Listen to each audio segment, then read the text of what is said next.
দর্শক,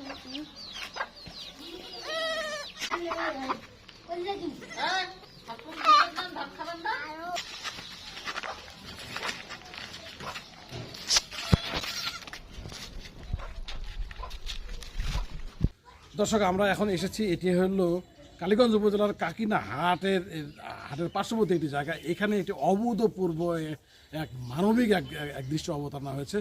কিছুদিন থেকে বিভিন্নভাবে সোশ্যাল মিডিয়ায় একটি জিনিস ভাইরাল হচ্ছে যে মা কুকুর কিছু ছাগলের বাচ্চাকে তার বুকের দুধ খাওয়াচ্ছেন। আপনারা দেখবেন এই যে সেই মা কুকুরটির নিজেরও বাচ্চা হয়েছে, 5টি তার বাচ্চা রয়েছে। এই মা কুকুরটিকে, এই ছাগলের যে বাচ্চাগুলো, এখানে 11টি ছাগলের বাচ্চা আছে, যেই ছাগলের মা যে মা ছাগলগুলো আছে তারা ঠিকমতো তাদেরকে বুকের দুধ দিতে পারে না, যার কারণে বাকি দুধগুলো পূরণ করার জন্য এই মা কুকুরটি এগিয়ে আসে। যখনই মা কুকুরটি এখানে এগিয়ে আসে, তখনই বাচ্চাগুলো মায়ের আদরে, মায়ের মতোই তাদের পরিচর্যায় এই মা কুকুরটির বুক থেকে দুধ চুষে নেয়। তো এই অভূতপূর্ব দৃশ্য দেখার জন্য এই অঞ্চলের এই আশপাশে যত গ্রাম আছে সেখান থেকে মানুষজন প্রতি মুহূর্তে এই বাড়িতে ভিড় করছেন। তারা দেখছেন এই অভূতপূর্ব দৃশ্য। আমি একটু কথা বলবো এই এলাকার বাসিন্দা যিনি ইউসুফ ভাই, আপনি একটু বলবেন যে এই যে একটা অভূতপূর্ব দৃশ্য, তো এটা একটা মানবিক একটা দৃশ্য, একটা পশুদের প্রতি আমাদের মানুষের মধ্যে যে মায়া মমতাটা নেই আমরা যেটা দেখতে পাচ্ছি। তো এই ধন্যবাদ জুয়েল ভাই। এটা কি আসলে সামাজিক বিরোধ দৃষ্টান্ত। আমরা সাধারণত দেখি যে কোনো সন্তানের মা মারা গেলে সাধারণত তার পার্শ্ববর্তী বা নিকটতম আত্মীয় স্বজন দুগ্ধ মা হিসেবে বা দুধমাতা হিসেবে অবতীর্ণ হন।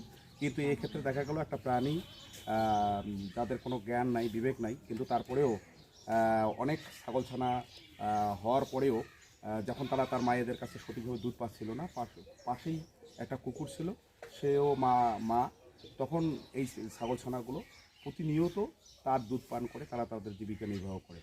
তা প্রাণীদের ক্ষেত্রে এটা আসলে একটা বিরল দৃষ্টান্ত, আমরা এর আগে হয়তো কখনো দেখি নাই। তা মানুষ যেমন তার মায়েদেরকে সন্তানদেরকে সুন্দরভাবে আগলে রাখে, ঠিক এই কুকুরটিও তার ছাগলছানাগুলোকে সুন্দরভাবে আগলে রাখে এবং তার নিজের বাচ্চাকেও সে সুন্দরভাবে দেখাশোনা করে।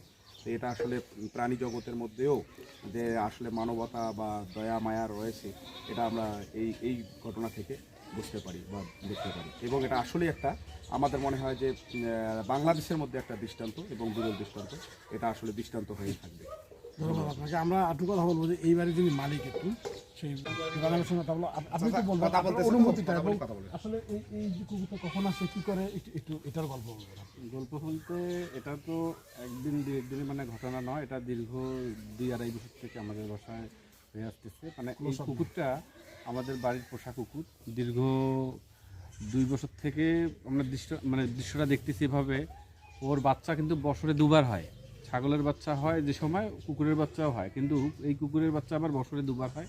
2বার হওয়াতে বাচ্চা বিভিন্নভাবে যখন মারা যায়, আর আমাদের ছাগলের সংখ্যা অনেক বেশি হওয়ার কারণে বাচ্চাগুলো সঠিকভাবে মায়ের দুধ না পাওয়ায় এই কুকুরটা বাচ্চাদেরকে মানে মায়ের যে অভাবটা আর কি পূরণ করে। এভাবেই দীর্ঘদিন থেকে আমরা দেখে আসতেছি, প্রায় 2-2.5 বছর থেকে আমাদের বাসায় এটা প্রতিনিয়ত হয়ে আসতেছে।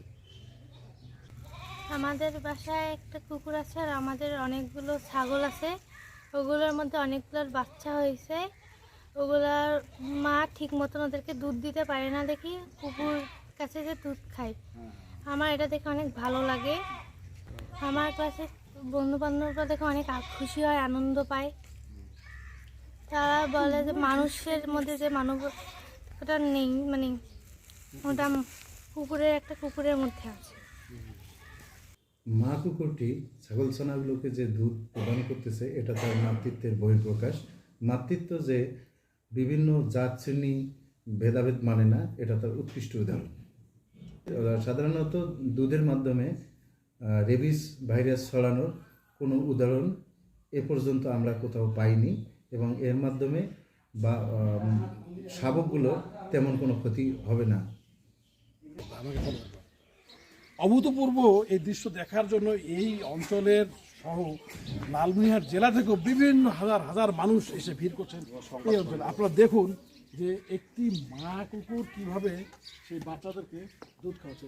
এই যে এই যে একটা বিরল একটা দৃশ্য, যা আমরা যারা মানুষ আমাদের মধ্যেও খুব কম এই দৃশ্যগুলো দেখা যায় যে একজন মা কুকুর এই ছাগল ছানারা যারা ঠিকমতো দুধ পাচ্ছেন না, হয়তো তাদের মায়ের কাছে দুধ পাচ্ছেন 11টি ছাগল ছানা, তারা দুধ না পাওয়ার কারণে এই যে মা কুকুরটি এগিয়ে এসেছে এই বাচ্চাদেরকে দুধ খাওয়ার জন্য।